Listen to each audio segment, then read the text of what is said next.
शादी के 2 दिन बाद ही मेरी पत्नी की मृत्यु हो गई। जब मैं पत्नी को दफनाने लगा तो सफेद रंग की बिल्लियां मेरी बीवी के कब्र के आसपास घूम रही थी। मुझे लगा ये बिल्ली यहीं रहती हैं। मैं रोज पत्नी के कब्र पर जाता तो वही सफेद बिल्लियां मेरी पत्नी की कब्र पर बैठकर रो रही होती और मुझे देखकर कब्र से मिट्टी हटाने लगती।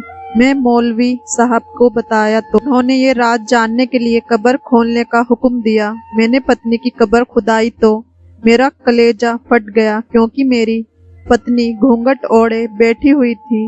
मैं खुश था कि मुझे एक पवित्र और अच्छी औरत मिली है। मुझे इस बात की खुशी भी थी कि आज तक किसी औरत के साथ मैंने अपने चरित्र को खराब नहीं किया था, इसलिए मुझे नेक पत्नी मिली थी। अपने कमरे में जाने से पहले मेरे भाई ने मुझे रोका और कहने लगा, भाई मैं जानता हूँ कि तुम बहुत खुश हो क्योंकि तुम्हारी नेक औरत से शादी हुई है, लेकिन ये मत भूलो कि जैसा पास्ट तुम्हारा रहा है वैसा उसका भी रहा होगा। जरूर कोई ना कोई बात उसके पास्ट में भी हुई होगी, क्योंकि तुम ही तो कहते हो कि जैसी औरत होती है मर्द भी उसका वैसा ही मिलता है। मैंने कहा, हाँ ये बात तो है, लेकिन मुझे इस बात से कोई फर्क नहीं पड़ता। मैं भी अपने ईश्वर से तौबा कर चुका हूँ। अगर वह भी गुनाहगार हुई तो उसने भी तौबा कर ली होगी। मेरी बात सुनकर मेरा छोटा भाई हंस पड़ा और अच्छा, आपको कैसे पता कि उसकी तौबा पक्की है या कच्ची? मेरे भाई मुझे उलझा मत, मुझे ईश्वर पर यकीन है और मैं उम्मीद करता हूँ कि मेरी पत्नी भी पाक दामन होगी। ठीक है भाई, तुम तो फिलहाल बहुत खुश हो, तुम्हारे दिमाग पर पत्नी से मिलने की खुशी सवार है, लेकिन असल हकीकत तो मैं ही जानता हूँ। अच्छा बस बस, मुझे तुम्हारी फिजूल की बकवास नहीं सुननी। ये कहकर मैं आगे बढ़ गया। मुझे अपने भाई की बातों पर बहुत गुस्सा भी आ रहा था, लेकिन जब मैंने घूंघट में बैठी अपनी दुल्हन को देखा जो मेरा इंतजार कर रही थी, तब मेरा दिल पिघल गया। मैं जानता था कि ऐसा वो औरत ही कर सकती है जिसके दिल में सिर्फ पति की मोहब्बत हो, लेकिन मैं क्या जानता था कि मेरी जिंदगी नर्क होने वाली है। मैं अपनी पत्नी के पास जाकर बैठा। उसने मुझे बहुत अच्छे से बातें की और कहने लगी, मैं अपनी सारी जिंदगी आपके साथ एक वफादार औरत की तरह गुजारूंगी, कभी कोई फरमाइश ना करूंगी। मेरी पत्नी बहुत अच्छी थी। मैंने उसे मुंह दिखाई का गिफ्ट दिया तो वह बहुत खुश हो गई। मैंने वह रात बहुत ही खूबसूरत अंदाज में मनाई थी। अपनी बीवी से बहुत ज्यादा मोहब्बत के दावे करने के बाद मैं उसका दिल जीत चुका था, लेकिन सुबह सवेरे ही दरवाजे पर जोर जोर से दस्तक होने लगी। मैंने दरवाजा खोला तो सामने कोई नहीं था। मैं हैरान हो गया कि कमरे के दरवाजे खुद ब खुद कैसे बज सकता है। दरवाजा बजाना तो इंसान का काम है। ये देखकर मुझे बड़ी हैरत हुई। मैं अपनी पत्नी को ये बात बताई तो वह भी सोच में पड़ गई, बल्कि उसके चेहरे पर हजार रंग आए और गुजर गए, जैसे कि वह बहुत ज्यादा परेशान हो। तब वह कहने लगी, किसी इंसान ने ही दरवाजा बजाया होगा, हो सकता है किसी ने हमारे साथ मजाक किया हो। ये कहकर वह नहाने के लिए चली गई, मगर मैं दरवाजे के पास खड़ा रह गया। मुझे अंदाजा नहीं था कि ये काम किसने किया है।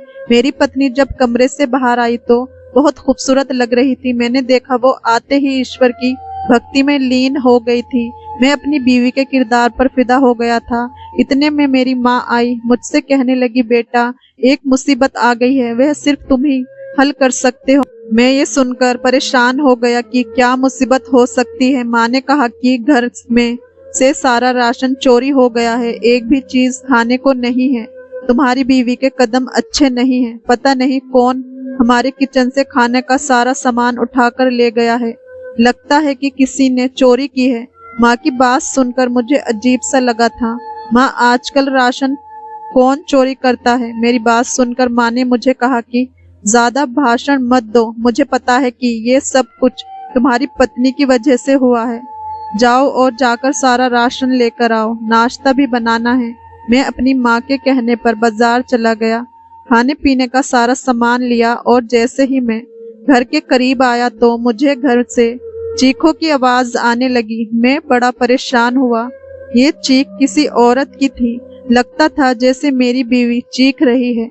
मैं जल्दी से घर का दरवाजा बजाया, लेकिन किसी ने दरवाजा नहीं खोला। मुझे सख्त परेशानी होने लगी। मैंने दरवाजे पर जोर जोर से लात मारना शुरू कर दी, लेकिन घर के अंदर से दरवाजा किसी ने नहीं खोला था। मैंने माँ को भी फोन किया, भाई को भी फोन किया, लेकिन किसी ने मेरा फोन का जवाब नहीं दिया था। फिर अचानक माँ ने दरवाजा खोला। मैं उन पर बरस पड़ा। माँ दरवाजा क्यों नहीं खोल रही थी? मैं कितनी देर से बाहर खड़ा हूँ। आपको पता नहीं कि आपने मुझे राशन लेने भेजा था, और ये अंदर आवाज कैसी और किसकी आ रही है?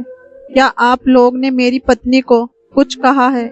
नहीं बेटा, हमने तुम्हारी बीवी को कुछ नहीं कहा है। मैं वॉशरूम में थी, इसलिए देर हो गई। ये कहकर माँ अंदर चली गई, लेकिन वह मुझसे नजरें नहीं मिला रही थी।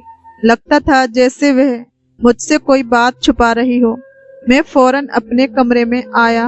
मैंने देखा मेरी बीवी भी बहुत ही सुकून भरे अंदाज में बैठी हुई थी। मैंने अपनी बीवी से पूछा कि क्या हुआ है, तो वह कहने लगी, कोई बात नहीं हुई, यहाँ तो ऐसा कुछ नहीं हुआ। मैंने कहा, मैं कब का दरवाजा बजा रहा हूँ, तुमने दरवाजा क्यों नहीं खोला? तो कहने लगी, गलती हुई, आइंदा मैं दरवाजा खोल दूंगी। अच्छा, तो मुझे ये बताओ कि यहाँ से चीखों की आवाज किसकी आ रही थी? कौन था वह जो यहाँ चीख रहा था? मेरी बीवी ने घबराकर कहा कि मैंने कुछ नहीं किया। मैं जानता हूँ कि तुमने कुछ नहीं किया, लेकिन मुझे तुम ये तो बता सकती हो कि ये आवाज किसकी थी? और मैं अच्छी तरह जानता हूँ कि ये आवाजें हमारे ही घर के अंदर से आ रही थी। जी, आपको ऐसा लगा होगा, ऐसा कुछ नहीं है। मैं अपनी पत्नी की बातें सुनकर खुद बड़ा हैरान हुआ था। खैर, मैं राशन ले आया था। मैं नाश्ते का इंतजार करने लगा। नाश्ता बनाते हुए कितनी देर लगती है? तकरीबन 20 मिनट लग जाते हैं, लेकिन मेरी बीवी को अपने कमरे से गए हुए तकरीबन 1 घंटा हो चुके थे, और अभी तक वह किचन से नहीं आई थी। मुझे लगा कि मुझे अब जाकर देखना चाहिए, क्योंकि उसका पहला दिन था। माँ ने कहा कि मैं तुम्हारी बीवी के कोई नखरे नहीं उठा सकती। मैं खुद बीमार रहती हूँ। वे घर की साफ सफाई और खाने पीने का काम खुद करेगी, इसलिए मेरी बीवी शादी के पहले दिन ही उठकर नाश्ता बना रही थी। लेकिन 1 घंटा हो गया था।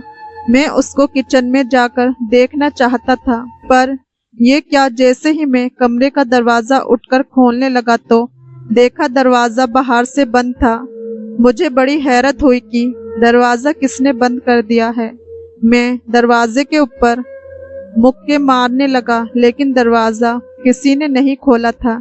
मैंने अपने भाई को फोन किया और कहा कि मेरे कमरे का दरवाजा खोलो। वह आया और उसने दरवाजा खोला और मुझे कहने लगा, दरवाजा तो पहले से ही खुला हुआ था।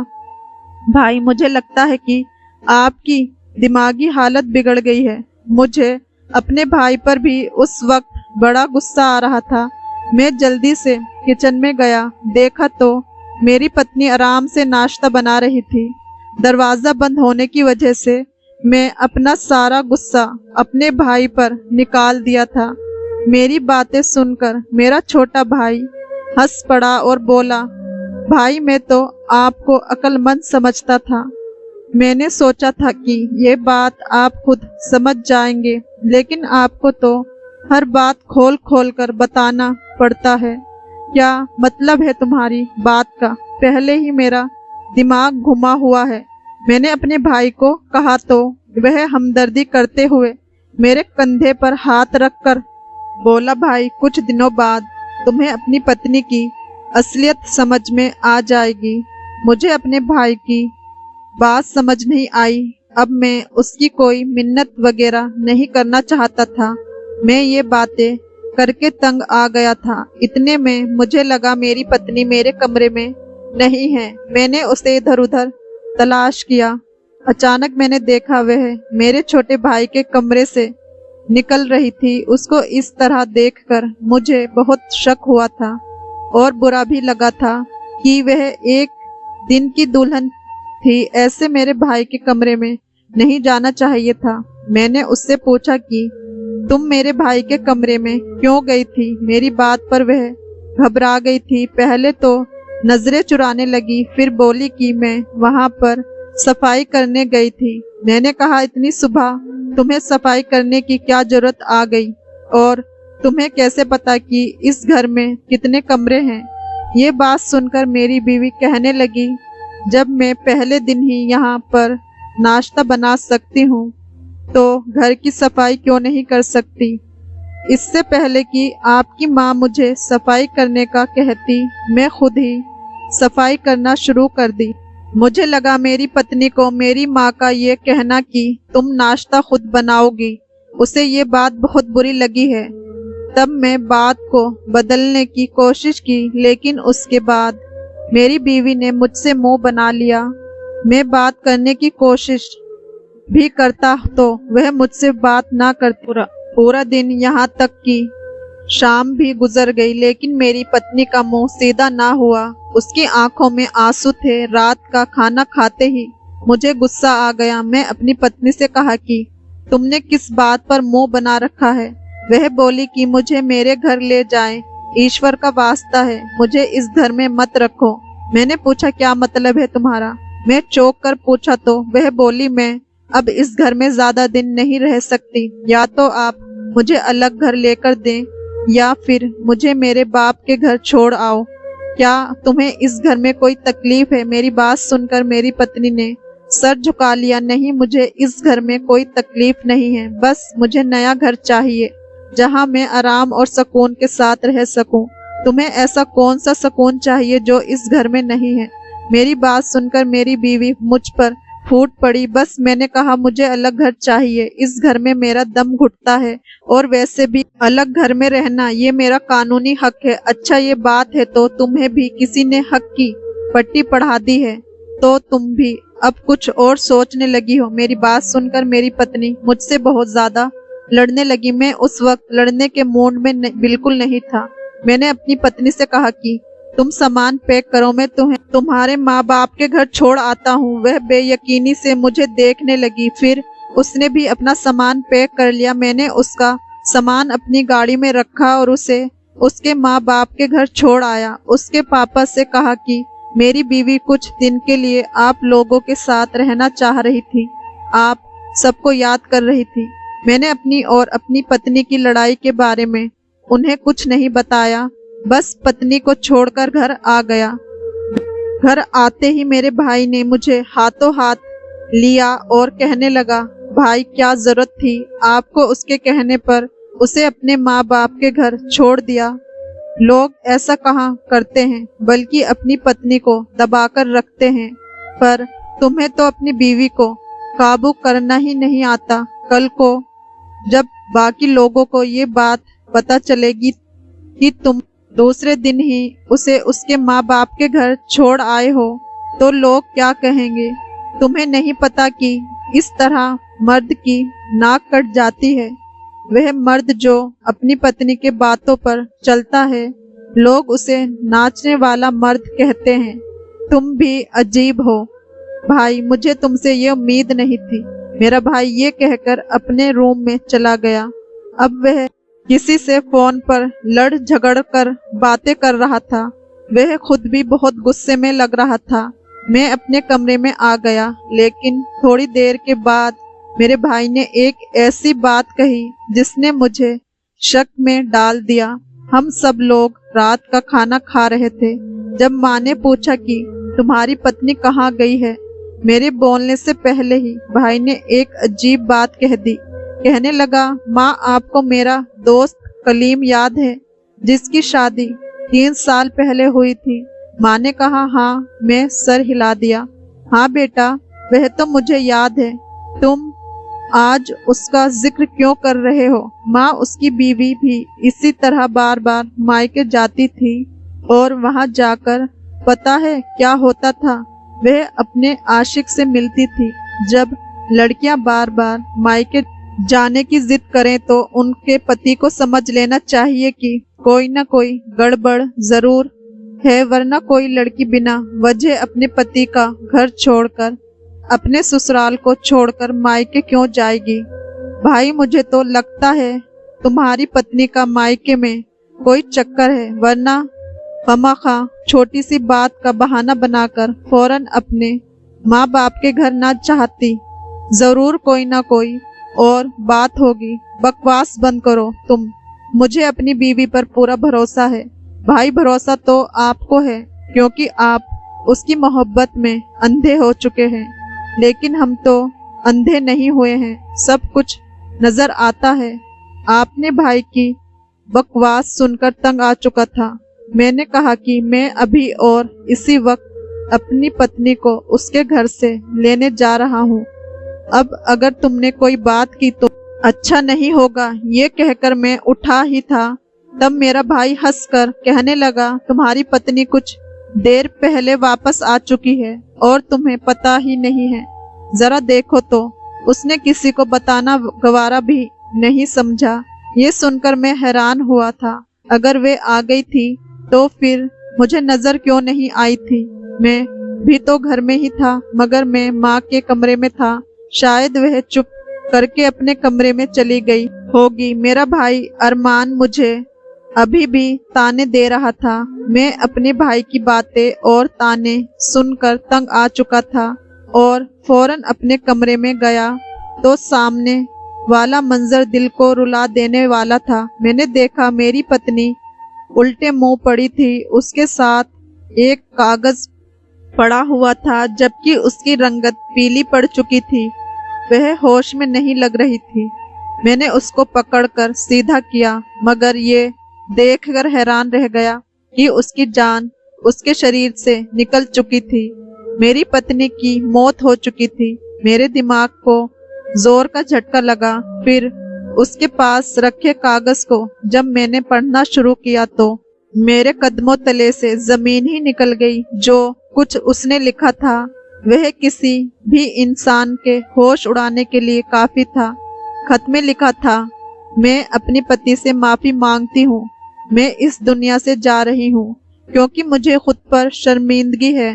मेरा चरित्र ऐसा नहीं है कि मैं अपने पति की आंखों से आंखें मिला सकूं। वह मुझसे मोहब्बत करता है, लेकिन शादी से पहले मैं बहुत सारे मर्दों से ताल्लुक बना चुकी हूँ।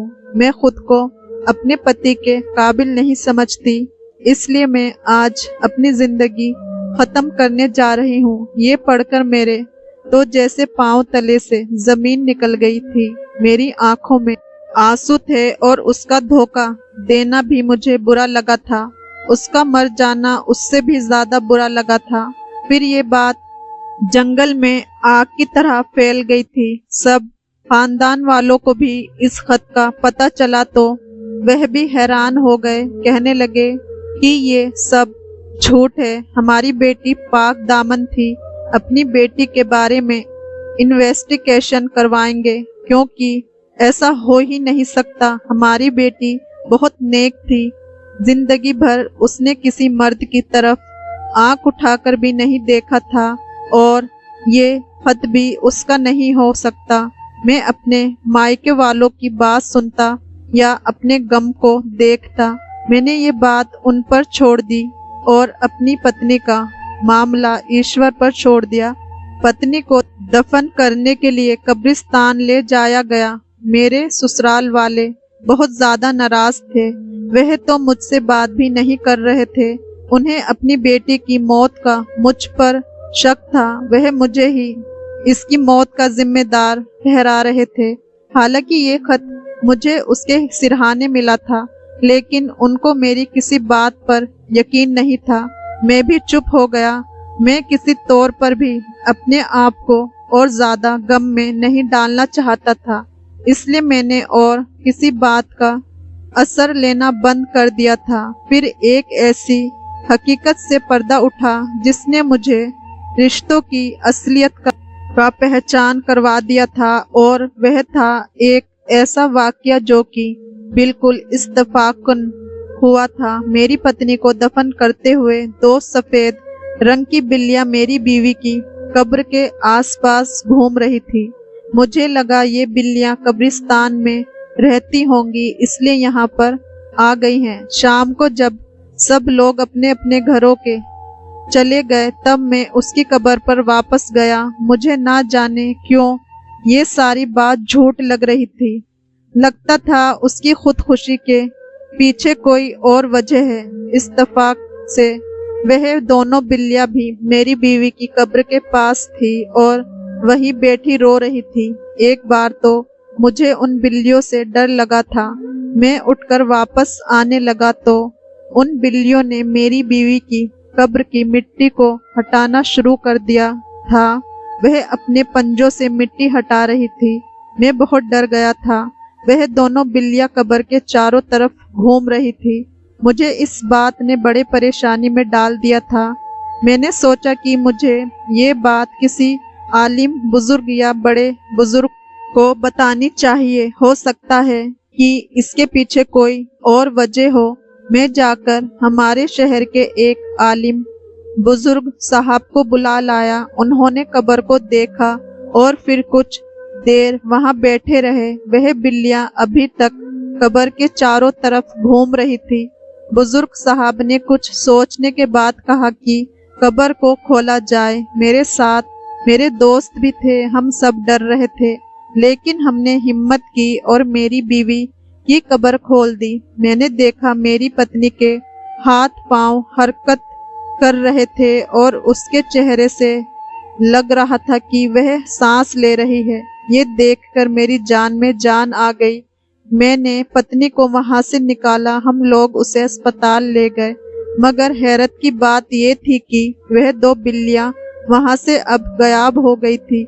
मैंने उन्हें कब्रिस्तान से बाहर निकलते हुए देखा था। अस्पताल वालों ने बताया कि आपकी पत्नी बहुत ज्यादा कोमा में है।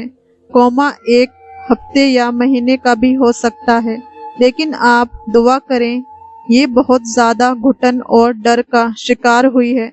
मैंने अपनी पत्नी के सिरहाने बैठकर दुआ करना शुरू कर दी, क्योंकि अब मैं हकीकत जानना चाहता था। ठीक 20 दिन के बाद मेरी पत्नी को होश आ गया, लेकिन उसी दिन मेरा छोटा भाई घर से फरार हो गया था। शायद वह समझ गया था कि सारा सच मेरी पत्नी मुझे बता देगी, और हुआ भी यही था। होश में आने के बाद मेरी पत्नी ने यही बताया कि मेरा भाई पहले दिन से उसे डराता धमकाता था। उसे कमरे में अकेला देखकर उसके साथ गलत हरकतें करने की कोशिश करता, जिस पर मेरी पत्नी शोर मचा देती थी, मगर मुझे बताने से डरती थी। शादी से पहले मेरा भाई भी मेरी पत्नी को पसंद करता था, पर मेरी पत्नी मुझे चाहती थी।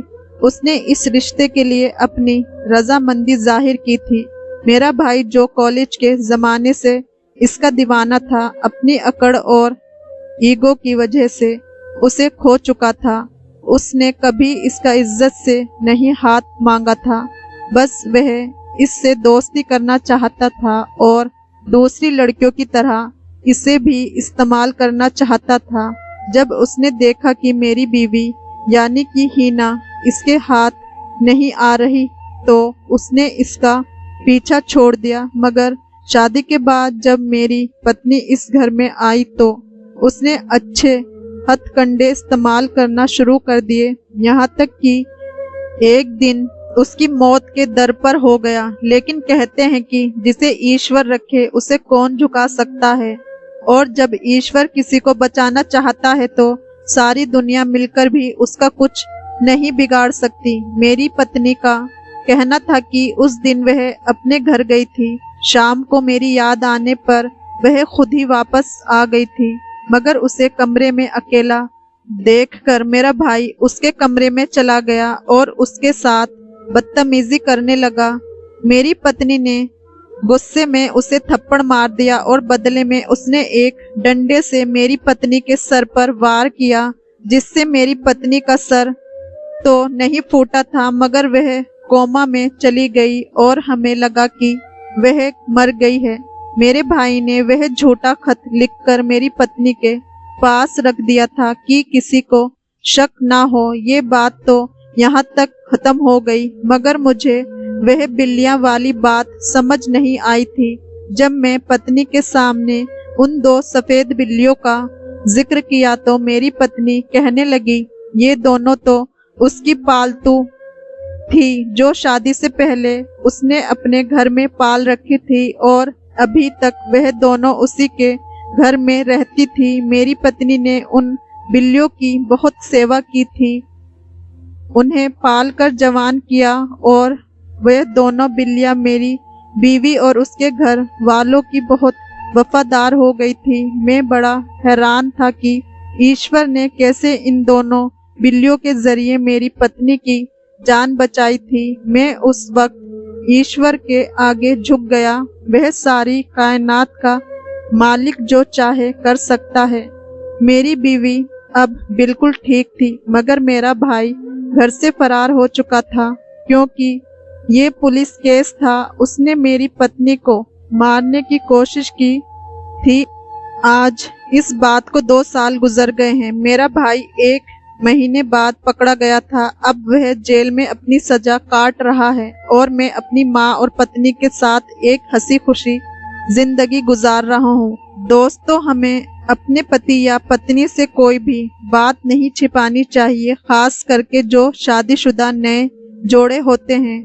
उन्हें तो बिल्कुल भी एक दूसरे से कोई बात छुपानी नहीं चाहिए, क्योंकि एक छोटा सा शक भी आपकी शादीशुदा जिंदगी को तबाह कर सकता है।